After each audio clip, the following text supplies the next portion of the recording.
Hi friends, ఎలా ఉన్నారు? ఈరోజు నేను ఉగాది పండగ కదా, అందుకని నేతి బొబ్బట్లు తయారు చేద్దామని ఒక అరకిలో పచ్చనపప్పు తీసుకొని ఉదయం అంతా నానపెట్టేసి ఇప్పుడు నేను 4 విజిల్స్ వచ్చేంత వరకు పెట్టుకొని చూడండి ఈ విధంగా మగ్గిపోయింది. దీన్ని ఇప్పుడు నేను వాటర్ అంతా స్ట్రెయిన్ చేసి మిక్సీలో వేసేస్తాను. ఈ పప్పు మొత్తం ఒక అరకిలో పచ్చనపప్పుకి నేను అరకిలో పైన బెల్లం తీసుకున్నానండి. ఈ విధంగా నేను దంచేసుకొని దానిలోనే యాలకులు కూడా వేసుకున్నాను. ముందు ఇదంతా వాటర్ స్ట్రెయిన్ చేసేసి నేను మిక్సీ వేసుకుంటాను. ఫ్రెండ్స్ చూడండి, ఈ విధంగా వాటర్ మొత్తం స్ట్రెయిన్ చేసేసుకోవాలి. ఇప్పుడు నేను దీన్ని మిక్సీ వేసేస్తాను. ఫ్రెండ్స్, నేను ఈ విధంగా మిక్సీ వేసుకున్నాను. నేను ఎప్పుడు ఇలా చేయను, ఈసారి నేను కొంచెం కొత్తగా ట్రై చేస్తున్నాను. కొంచెం బరకగా వేసుకున్నాను, ఎందుకంటే నేను మళ్ళీ ఇప్పుడు కుక్కర్లో అదే గిన్నెలో బెల్లం వేసేసి పాకం పట్టేసి దానిలో వేసేసి కొంచెం సేపు ఇంకా ఉడకనిస్తాను, అప్పుడు సరిపోయిద్ది. ఈ విధంగా నేను అదే కుక్కర్ని ఇంకో గిన్నె ఎందుకని అదే కుక్కర్ని ఇలా పెట్టేశాను. ఇప్పుడు ఇందాక మనం చెప్పిన ఆ బెల్లము యాలకులు మొత్తం దీనిలో వేసేద్దాం. ఫ్రెండ్స్ చూడండి, నేను ఈ విధంగా బెల్లం దీనిలో వేసేసుకొని ఇప్పుడు మొత్తం ఇది బెల్లం అంతా దానికి అదే మెల్ట్ అయిపోతూ ఉండిద్ది. ఇంకొక 5 మినిట్స్ తర్వాత నేను ఈ పప్పును కూడా దీనిలో వేసేస్తాను, మీకు చూపిస్తాను. ఫ్రెండ్స్ చూడండి, బెల్లం అంతా మెల్ట్ అయిపోయింది.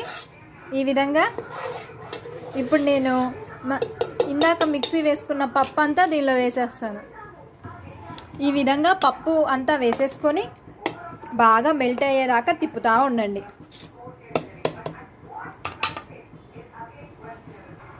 ఫ్రెండ్స్ చూడండి, ఇంకొక 10 మినిట్స్లో మన బొబ్బట్లో పెట్టే పిండి రెడీ అయిపోయింది. నేను కొంచెం ఫ్లేమ్ ఎక్కువ పెడుతున్నాను.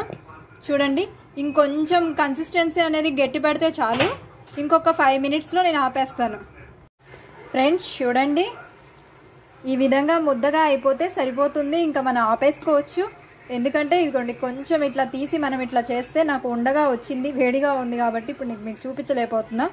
ఇదిగోండి చూడండి, ఉండగా వచ్చేస్తుంది. మనం బొబ్బట్టు చేసినప్పుడు దానిలో స్టఫింగ్ పెట్టినప్పుడు అది విడిపోకుండా ఉండాలి. ఫ్రెండ్స్ చూడండి, ఈ విధంగా వస్తే చాలు. ఇంకా నేను ఇది ఆపేస్తున్నాను.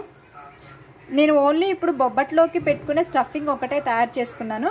బొబ్బట్టుకి పిండికి ఎట్లా తయారు చేసుకోవాలో చూపిస్తాను. ఫ్రెండ్స్ ఇప్పుడు నేను బొబ్బట్టు పిండిని ఈ విధంగా రౌండ్స్గా డఫ్స్గా చేసుకున్నాను. పూర్ణం పిండిని కూడా ఈ విధంగా రౌండ్స్గా బాల్స్గా చేసుకున్నాను.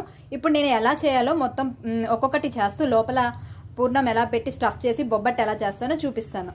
ఫ్రెండ్స్ ఇట్లా బటర్ పేపర్ తీసుకొని ఇప్పుడు దానికి నెయ్యి రాశానండి. దీన్ని ఈ విధంగా డఫ్ని ఇట్లా పెట్టి ఇట్లా కొంచెం ప్రెస్ చేసుకొని ఈ ఉండని తెచ్చి దీనిలో పెట్టి ఇది మొత్తాన్ని మూసేసేయాలి. ఇట్లా పూర్ణం పిండిని మొత్తం దీనిలో పెట్టేశాను. ఇప్పుడు నెయ్యి తీసుకొని ఇట్లా ఇట్లా రాసుకొని దీన్ని ఇలా ప్రెస్ చేసుకుంటూ ఇంకో బటర్ పేపర్తో ఇట్లా వేసి మొత్తం ప్రెస్ చేయాలి. ఫ్రెండ్స్ ఈ విధంగా బటర్ పేపర్ పైన ఇంకొకటి వేసుకొని చేత్తోనే ఇట్లా ఇట్లా మొత్తం ఒత్తుకుంటూ ఉండాలి. అప్పుడు మీకు పూర్ణం పిండి అనేది బయటికి రాదు. చూడండి ఫ్రెండ్స్ చూడండి, బటర్ పేపర్ తీసిన తర్వాత ఈ విధంగా మనకి బొబ్బట్టు అనేది వచ్చింది. ఇప్పుడు స్టవ్ మీద ఒక కడాయి లాంటిది, అట్ల పెండం లాంటిది పెట్టేసుకొని నెయ్యి వేసి మొత్తం దీన్ని కాల్చుకోవాలి. చూపిస్తాను. ఈ విధంగా నేను ఫస్ట్ పెనంలో నెయ్యి వేసానండి. నెయ్యి వేసిన తర్వాత ఈ బొబ్బట్టు అనేది వేసి దీని మీద మళ్ళీ ఈ విధంగా నెయ్యి అనేది రాస్తున్నాను. కొంచెం స్టవ్ సిమ్మి మీద పెట్టుకుందాం. ఫ్రెండ్స్ చూడండి, ఈ విధంగా బొబ్బట్టు అనేది ఎర్రగా కాలేదాకా ఉంచుకోవాలి. ఫ్రెండ్స్ చూడండి, ఈ విధంగా ఎర్రగా కాలితే సరిపోయింది. లోపల ఆల్రెడీ పూర్ణం పిండి అంతా కూడా ఉడికిపోయింది కాబట్టి ఈసారి నేను కొంచెం పలచగా చేసుకున్నాను. ఇది కూడా మీకు చూపిస్తాను.